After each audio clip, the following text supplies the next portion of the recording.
Hello दोस्तों, आप सभी को सुप्रभात, Radhe Radhe, Shyam Shyam, good morning.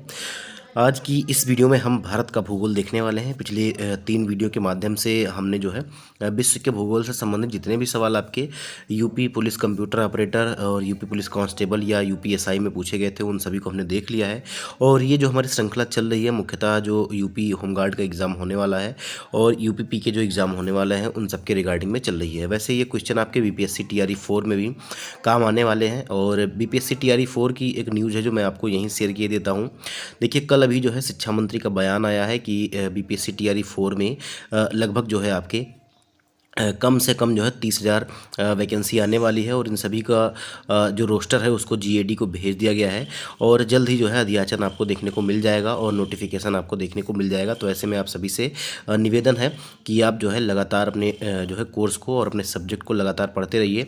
NCERT और एससीईआरटी को पढ़ना मत भूलिएगा, क्योंकि यही जो है बेस आपका मजबूत करेगा और यहाँ से बहुत सारे क्वेश्चन आपको बीपीएससी टीआरई 4 में देखने को मिलने वाले हैं। तो आप सभी से निवेदन है कि आप हमारे चैनल को सब्सक्राइब करिएगा, हमारे चैनल पर जुड़ जाइएगा।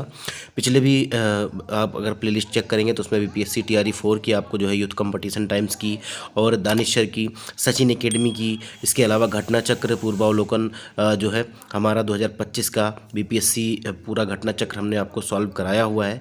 इस बार हम फिर से जो है आपको एक बार रिवीजन करवाने का प्रयास करेंगे। बस 1-2 दिन में उसकी भी क्लासेस शुरू हो जाएंगी। तो आप सभी से निवेदन है कि आप सभी लोग हमारे चैनल को सब्सक्राइब करिएगा, वीडियो को ज़्यादा से ज़्यादा शेयर करिएगा, अपने दोस्तों में शेयर करिएगा। और वीडियो देखने के बाद कमेंट बॉक्स में ये जरूर बताइएगा कि आपको वीडियो कैसे लगा, क्योंकि यही हमारे जो है मोटिवेशन का सोर्स है। और अगर जो है आप कमेंट और लाइक नहीं करेंगे तो फिर हमारा मोटिवेशन जो है वो डाउन हो जाता है। तो आप सभी से निवेदन है, मैं फिर से एक बार कह रहा हूँ, वीडियो को लाइक कर दीजिएगा और कमेंट बॉक्स में एक बार जरूर बताइएगा कि आपको हमारी वीडियो कैसी लगती है। इस क्लास की पीडीएफ के लिए आप हमारे टेलीग्राम चैनल से जुड़ जाइएगा, जिसका लिंक आपको हमारे वीडियो के डिस्क्रिप्शन बॉक्स में मिल जाएगा। इसके अलावा अन्य क्लासेस की प्लेलिस्ट आपको, जिसमें बायोलॉजी, जूलॉजी जो जीआईसी लेक्चरर के लिए है, बीपीएससी टीआरई 4 के लिए है, history, geography, polity, Bihar GK, GS सभी की श्रृंखलाएं आपको हमारे प्लेलिस्ट में देखने को मिल जाएंगी। आप एक बार जो है चैनल में चले जाइएगा और वहां पर आपको जो है प्लेलिस्ट देखने को मिल जाएगी, एक बार चेक कर लीजिएगा। अगर आपको क्लासेज अच्छी लगती हैं और हमारे कंटेंट अच्छे लगते हैं तो आप एक बार उनको जरूर देखिएगा, क्योंकि आपके एग्जाम के लिए काफ़ी ज़्यादा इंपॉर्टेंट होने वाला है। तो आज का हमारा पहला सवाल है, 112 नंबर का सवाल है। इसमें आपसे कहा जा रहा है कि निम्नलिखित में से कौन सा राज्य भूटान के साथ सीमा साझा नहीं करता है। निम्नलिखित में से कौन सा राज्य जो है भूटान के साथ सीमा साझा नहीं करता है। तो आप सभी लोग जानते हैं पश्चिम बंगाल, सिक्किम, असम, मणिपुर। तो इनमें से अगर हम बात करें तो पश्चिम बंगाल, सिक्किम और असम जो है ये भूटान के साथ सीमा साझा करता है, लेकिन मणिपुर जो है ये भूटान के साथ सीमा साझा नहीं करता है। तो डी विकल्प जो है ये हमारा सही हो जाएगा। यूपी पुलिस कंप्यूटर ऑपरेटर 2/1/2025 में ये सवाल आपका पूछा गया था। देखिए, यहाँ पर लिखा भी हुआ है। एक्सप्लेनेशन मैं इसीलिए बताता हूँ क्योंकि आपको थोड़ा सा और क्लियर हो जाए और यहाँ से भी आपके सवाल जो है बन सकते हैं।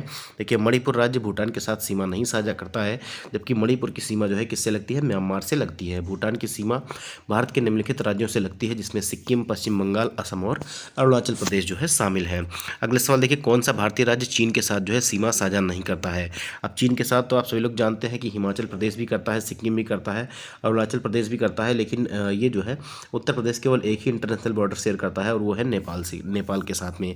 तो आप सभी जानते हैं ये जो है आप, क्योंकि आप लोग अधिकतर लोग जो है उत्तर प्रदेश और बिहार के रहने वाली होंगे, तो ये इसका सही जवाब हो जाएगा ए विकल्प। यूपी पुलिस कंप्यूटर ऑपरेटर में 2025 में ये भी सवाल आपका पूछा गया था।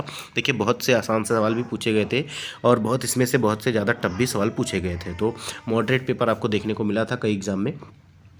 देखिए, उत्तर प्रदेश राज्य चीन के साथ जो है सीमा साझा नहीं करता है।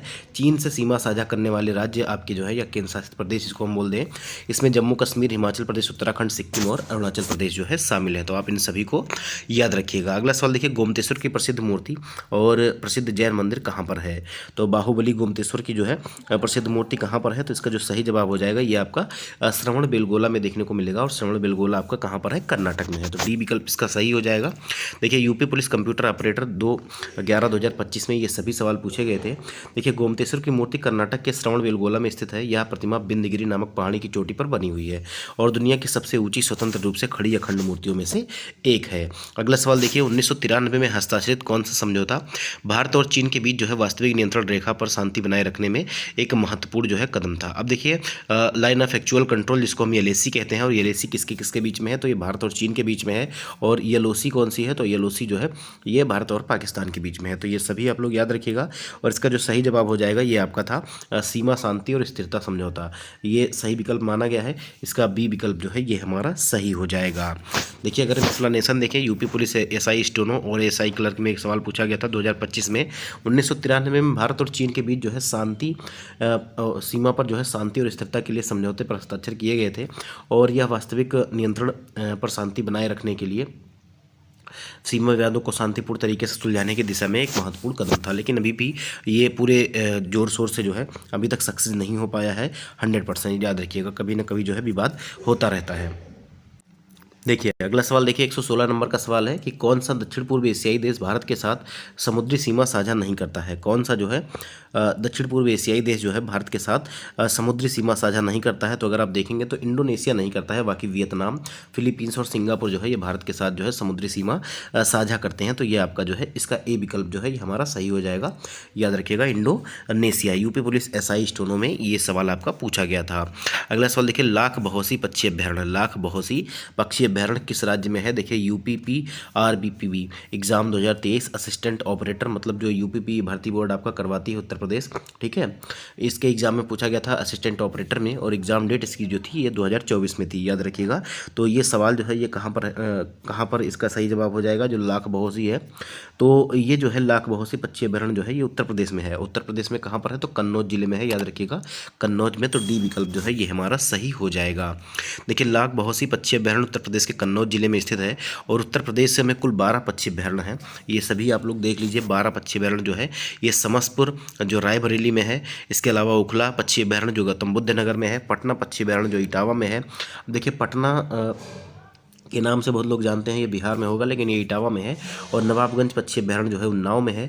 सांडी पक्षी अभ्यारण्य जो है हरदोई में है। सूर सरोवर पक्षी अभ्यारण्य आगरा में है। बखीरा पक्षी अभ्यारण्य संत कबीर नगर में है।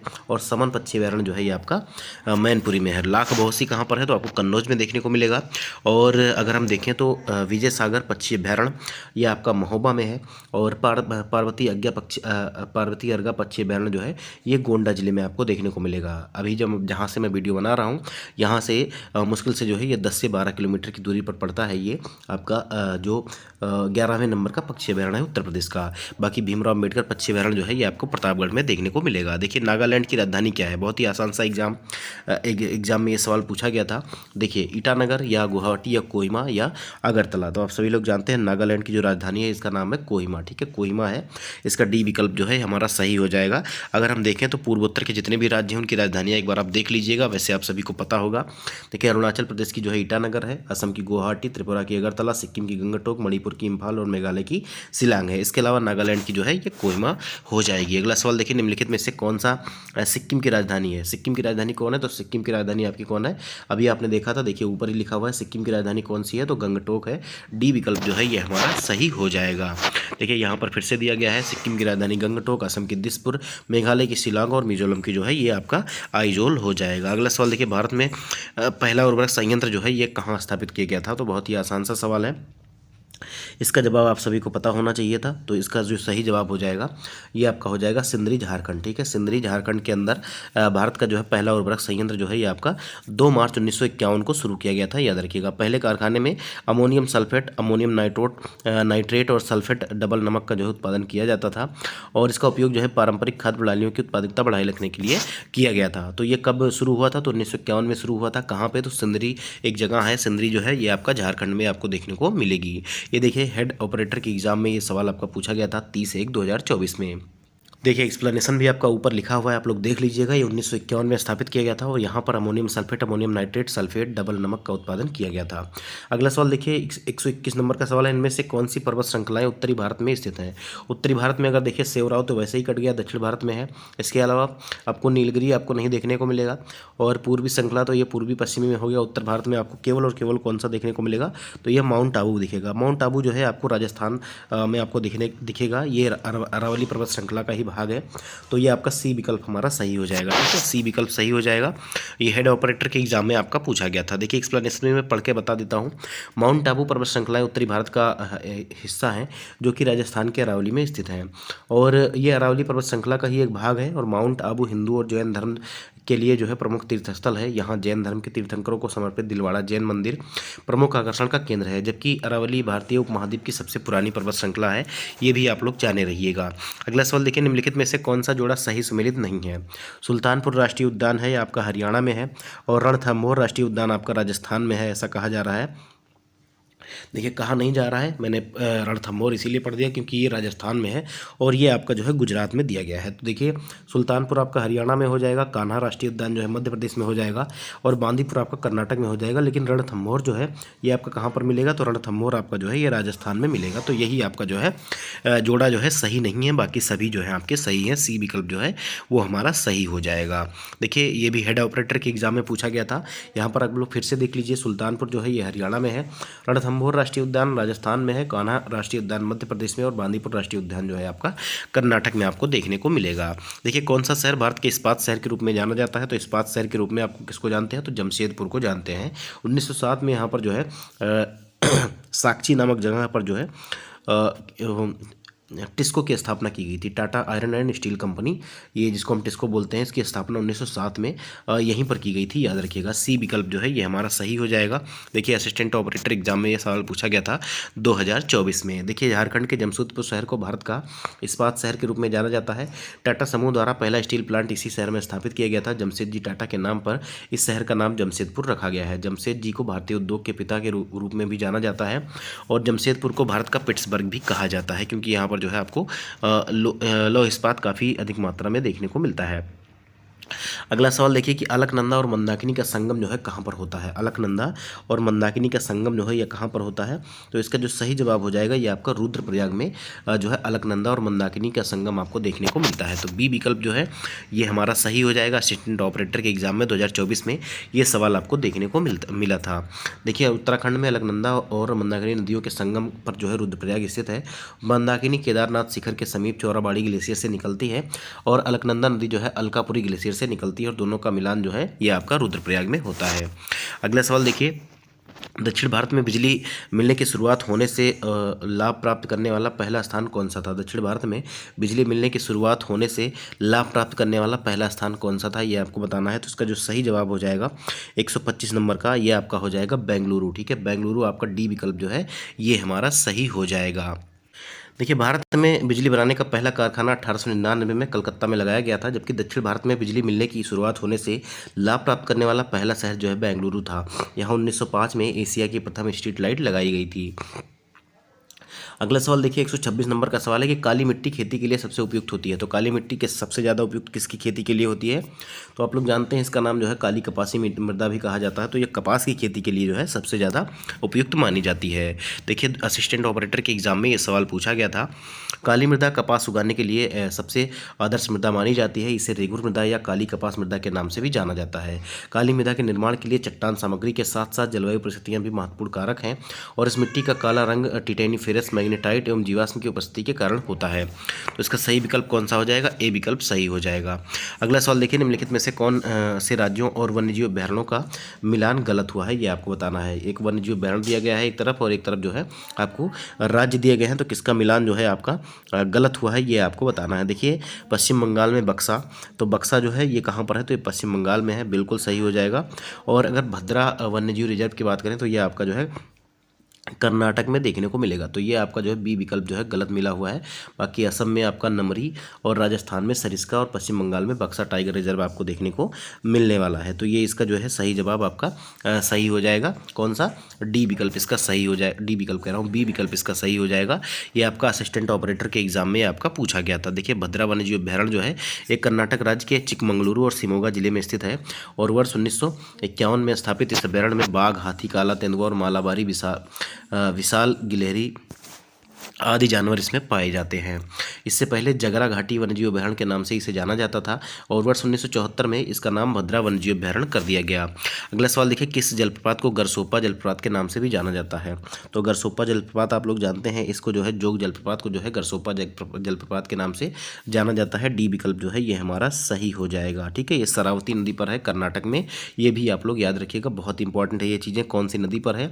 तो जोग या गरसोपा जलप्रपात भद्रावती नदी पर है कर्नाटक में, याद रखिएगा इसको आप लोग, ठीक है। अगला सवाल देखिए, भारत के भाभा परमाणु केंद्र का साइरस या CIRUS परमाणु रिएक्टर मॉडरेटर के रूप में उपयोग करता है। तो कौन सी चीज़ का उपयोग करता है ये जो परमाणु रिएक्टर है इसका मॉडरेटर के रूप में? तो इसका जो सही जवाब हो जाएगा ये आपका हो जाता है हैवी वाटर को जो है मॉडरेटर के रूप में उपयोग किया जाता है, ठीक है। तो सी विकल्प जो है ये हमारा सही हो जाएगा।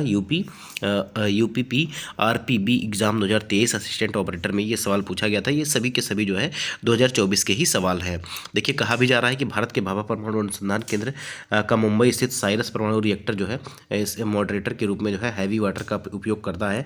आमतौर पर भारी जल, ग्रेफाइट, ड्यूटेरियम और पैराफिन आदि मॉडरेटर के रूप में प्रयोग किए जाते हैं इसमें। अब देखिए, इसमें भारी जल के साथ साथ जो है कभी कभी ग्रेफाइट और ड्यूटेरियम और पैराफिन और इनका भी इस्तेमाल किया जाता है मॉडरेटर के रूप में या मंदक के रूप में। अगला सवाल देखिए, निवेदिता सेतु आपको कहाँ पर देखने को मिलेगा? तो निवेदिता सेतु आपका जो है ये पश्चिम बंगाल में है, ठीक है। ये पश्चिम बंगाल में है। सी विकल्प जो है ये हमारा सही हो जाएगा। देखिए, निवेदिता सेतु जिसे तीसरा हुगली पुल या दूसरा बाली ब्रिज के नाम से जाना जाता है, पश्चिम बंगाल के कोलकाता में हुगली नदी पर निर्मित एक केबल ब्रिज है। यह उत्तर हावड़ा के बाली क्षेत्र को बैरकपुर नगर के दक्षिणेश्वर क्षेत्र से जोड़ता है। वर्ष 2007 में निर्मित इस पुल का नाम स्वामी विवेकानंद के शिष्य और नवजागरण काल की सामाजिक कार्यकर्ता सिस्टर निवेदिता के नाम पर रखा गया है। अगला सवाल देखिए, मिरिक झील कहाँ स्थित है ये आपको बताना है। तो मिरिक झील जो है आपका पश्चिम बंगाल में आपको देखने को मिलेगी। डी विकल्प जो है ये हमारा सही हो जाएगा। ये भी असिस्टेंट ऑपरेटर 2024 के एग्जाम में पूछा गया था। देखिए, मिरिक झील या मिरिक लेक जो है पश्चिम बंगाल के दार्जिलिंग में स्थित है। इसे सुमेंदु झील के नाम से भी जाना जाता है। 4905 फीट की ऊंचाई पर स्थित यह झील 1.25 किलोमीटर क्षेत्र में फैली हुई है। अगला सवाल देखिए, बॉम्बे परमाणु ऊर्जा केंद्र का नाम बदलकर किसके नाम पर रखा गया? बॉम्बे परमाणु ऊर्जा केंद्र का नाम बदलकर जो है किसके नाम पर रखा गया? तो इसका जो सही जवाब हो जाएगा ये आपका हो जाएगा होमी जहांगीर भाभा के नाम पर इसका नाम बदल दिया गया है। तो सी विकल्प जो है ये हमारा सही हो जाएगा। ये भी आपका असिस्टेंट ऑपरेटर एग्जाम में पूछा गया था 2024 में। देखिए, 1966 में भारत के परमाणु कार्यक्रम के जनक होमी जहांगीर भाभा के निधन के बाद बॉम्बे परमाणु ऊर्जा केंद्र का नाम होमी जहांगीर भाभा के नाम पर रखा गया। डॉक्टर होमी जहांगीर भाभा ने जनवरी 1954 में परमाणु ऊर्जा प्रतिष्ठान ट्राम्बे जो है AEET की स्थापना की थी और यह भारत के महत्वाकांक्षी परमाणु कार्यक्रम के लिए आवश्यक एक बहुविषयक अनुसंधान कार्यक्रम के लिए स्थापित किया गया था। अगला सवाल देखिए, परमाद्वीप फ्लाईओवर किस राज्य में स्थित है ये आपको बताना है। परमाद्वीप फ्लाईओवर जो है ये कौन से जो है राज्य में स्थित है ये आपको बताना है। तो इसका जो सही जवाब हो जाएगा ये आपका हो जाएगा पश्चिम बंगाल में। पश्चिम बंगाल में आपको परमाद्वीप फ्लाईओवर आपको देखने को मिलता है और ये भी आपका असिस्टेंट ऑपरेटर 2024 के एग्जाम में आपका पूछा गया था। देखिए, माँ फ्लाईओवर जिसे परमाद्वीप फ्लाईओवर के नाम से भी जाना जाता है, कोलकाता में 7.5 किलोमीटर लंबा फ्लाईओवर है। फ्लाईओवर का निर्माण फरवरी 2010 में शुरू हुआ था। अगला सवाल देखिए, केंद्र शासित प्रदेश लक्षद्वीप किस वर्ष अस्तित्व में आया था? केंद्र शासित प्रदेश जो है लक्षद्वीप ये कौन से वर्ष जो है अस्तित्व में आया था ये आपको बताना है। असिस्टेंट ऑपरेटर में ये सवाल पूछा गया था। तो इसका जो सही जवाब हो जाएगा ये आपका कौन सा हो जाएगा? 1956 में, ठीक है। 1956 में ए विकल्प जो है ये हमारा सही हो जाएगा। कैसे आया था? देखिए, केंद्र शासित प्रदेश लक्षद्वीप राज्यों के पुनर्गठन अधिनियम 1956 के तहत 1 नवंबर 1956 को अस्तित्व में आया। यह सबसे छोटा केंद्र शासित प्रदेश है जिसका क्षेत्रफल 32 वर्ग किलोमीटर है। कोलनाली, परिचकल्ली और लावा लक्षद्वीप के सबसे लोकप्रिय जो है नृत्य हैं। अगला सवाल देखिए, क्षेत्रफल की दृष्टि से चौथा सबसे बड़ा राज्य कौन सा है? क्षेत्रफल की दृष्टि से चौथा सबसे बड़ा राज्य कौन सा है ये आपको बताना है। तो क्षेत्रफल की दृष्टि से जो है चौथा सबसे बड़ा राज्य आपका जो है उत्तर प्रदेश हो जाएगा। उत्तर प्रदेश जनसंख्या के मामले में सबसे ज़्यादा है। तो बी विकल्प जो है ये हमारा सही हो जाएगा। देखिए, ये भी असिस्टेंट ऑपरेटर का एग्जाम में पूछा गया सवाल है 2024 में। देखिए, क्षेत्रफल की दृष्टि से उत्तर प्रदेश भारत का चौथा तथा जनसंख्या की दृष्टि से सबसे बड़ा राज्य है। उत्तर प्रदेश का जो क्षेत्रफल है ये 2,40,928 वर्ग किलोमीटर है। इसकी सीमा पूर्व में बिहार, उत्तर में नेपाल, उत्तराखंड, पश्चिम में हरियाणा, राजस्थान, दिल्ली तथा दक्षिण में मध्य प्रदेश, छत्तीसगढ़ और झारखंड को स्पर्श करती है। क्षेत्रफल की दृष्टि से देश के 3 बड़े राज्य क्रमशः कौन कौन से हैं? तो राजस्थान, मध्य प्रदेश और महाराष्ट्र। उसके बाद जो है आपका उत्तर प्रदेश आता है। तो सबसे बड़ा कौन सा है? राजस्थान है। ये भी आप लोग याद रखिएगा।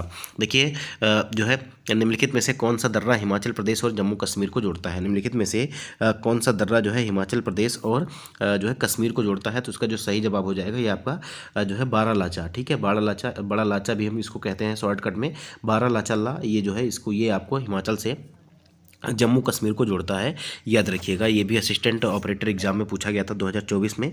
इसका ए विकल्प जो है ये हमारा सही हो जाएगा। देखिए, बड़ा लाचा दर्रा जो है हिमाचल प्रदेश के लाहौल स्पीति जिले में 4,890 मीटर की ऊंचाई पर स्थित है, जो हिमाचल प्रदेश के लाहौल को जो है लद्दाख पूर्व में जम्मू कश्मीर के लेह जिले से जो है जोड़ता है। इसे ही लेह मनाली राजमार्ग जो है इससे ही गुजरता है, तो याद रखिएगा। देखिए सिंधु जल संधि पर कब हस्ताक्षर हुए, देखिए क्योंकि बहुत ज़्यादा न्यूज़ में थी इसीलिए ये सवाल पूछा गया था। और सिंधु जल संधि पर जो है हस्ताक्षर कौन से वर्ष किए गए थे, तो ये हो जाएगा 1960 में। 1960 में सी विकल्प जो है ये हमारा सही हो जाएगा। इसको भी आप लोग याद रखिएगा, हो सकता है फिर से पूछ लिया जाए। देखिए सिंधु जल जो समझौता हुआ था 1960 में, इस पर हस्ताक्षर किए गए थे। इसके अनुसार भारत को व्यास, रावी और सतलज नदियों का जल उपयोग करने का अधिकार मिला, जबकि पाकिस्तान को सिंधु, झेलम और चेनाब नदियों का। सिंधु जल शांति समझौता विश्व बैंक की मध्यस्थता के माध्यम से भारत और पाकिस्तान के बीच हुआ, और इस संधि पर भारत के तत्कालीन प्रधानमंत्री जवाहरलाल नेहरू, भारत के जो राष्ट्रपति हैं प्रधानमंत्री जवाहरलाल नेहरू, और पाकिस्तान के जो राष्ट्रपति उस टाइम के थे अयूब खान, इन्होंने हस्ताक्षर किए थे। अगला सवाल देखिए, भारत जो है 2011 की भारतीय राज्य वन रिपोर्ट के माध्यम के अनुसार जो है भारत में कुल वन आवरण कितना है। ये 2011 की पूछ रहा है, याद रखिएगा। तो 2011 के अनुसार ये डी विकल्प जो है सही हो जाएगा, 21.05 हो जाएगा। हाल ही में कितना है आप ये मुझे जो है कमेंट बॉक्स में कमेंट करके बताइएगा, ये आपके लिए होमवर्क है। तो डी विकल्प इसका सही हो जाएगा। देखिए भारत की 2011 की भारत राज्य वन रिपोर्ट के अनुसार देश में कुल वन आवरण जो है ये आपका 6,92,027 वर्ग किलोमीटर है, और यह भारत के कुल भौगोलिक क्षेत्र का जो है 21.05% है। क्षेत्र के हिसाब से मध्य प्रदेश में देश का सबसे अधिक वन है, और इसके बाद अरुणाचल प्रदेश और छत्तीसगढ़ का स्थान है। अगला सवाल देखिए, भारत के किस शहर में दुनिया के 90% छोटे हीरे संसाधित होते हैं। तो ये सबसे ज़्यादा हीरे कहाँ पर संसाधित होते हैं, तो आप सभी लोग जानते हैं सूरत में ही होते हैं। ठीक है, सूरत में होते हैं। डी विकल्प जो है ये हमारा सही हो जाएगा। देखिए यूपीपी कांस्टेबल के एग्जाम में 2023 में ये सवाल पूछा गया था।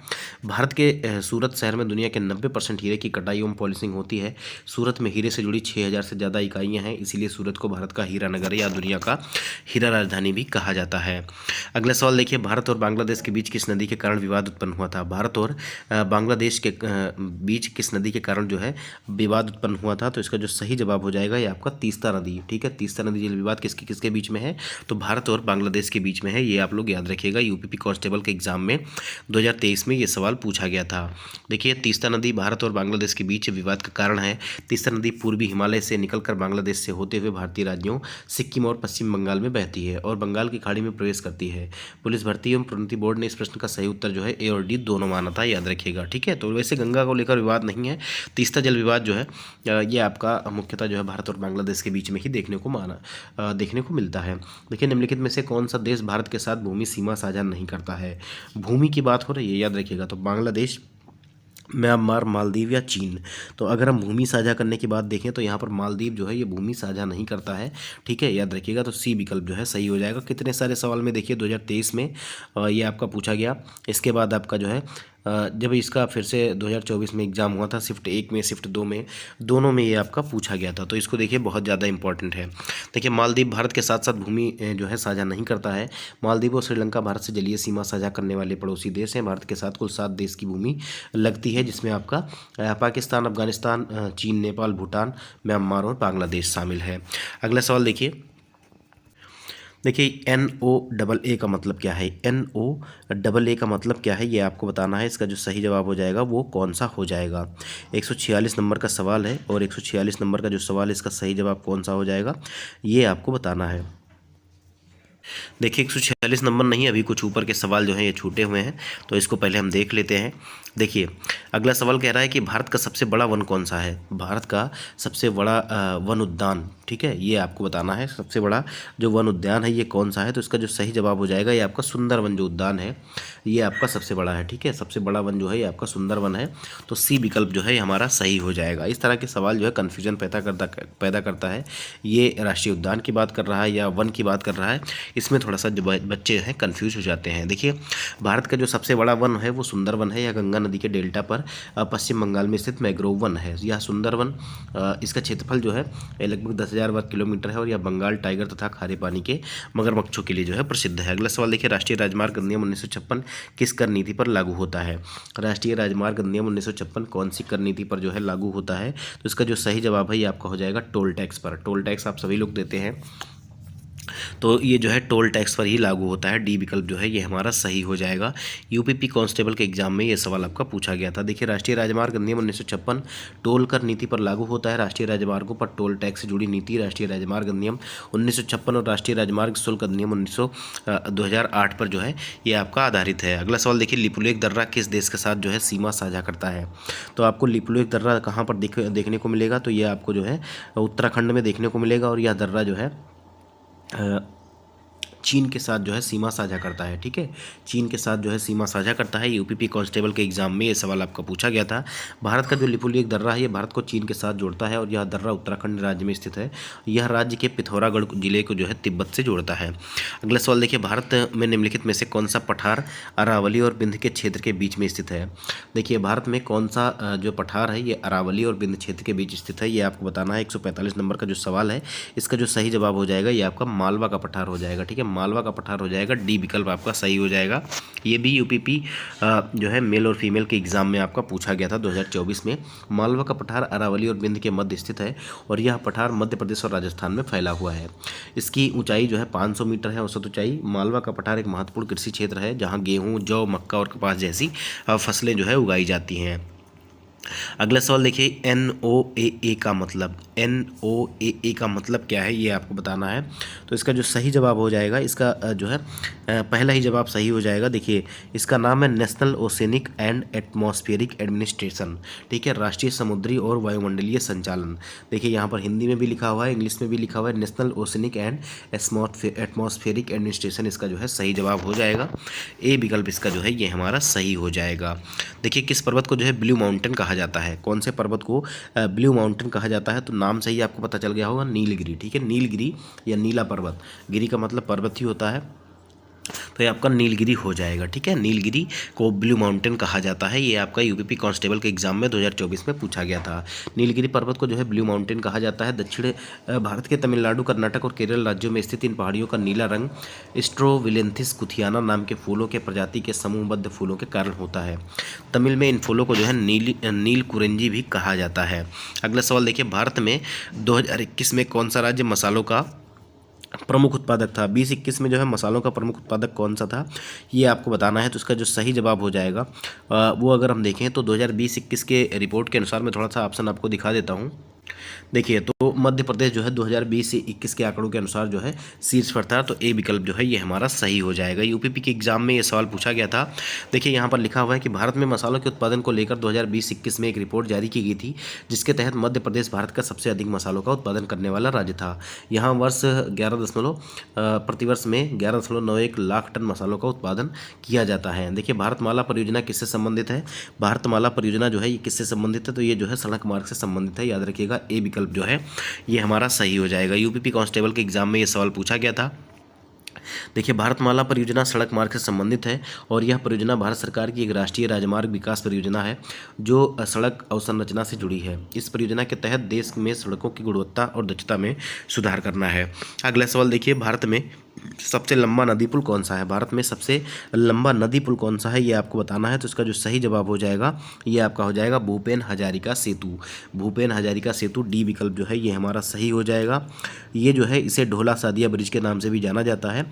ये असम में जो है बना हुआ है ब्रह्मपुत्र नदी पर। ढोला सादिया ब्रिज या जो है भूपेन हजारिका सेतु भी इसको कहा जाता है।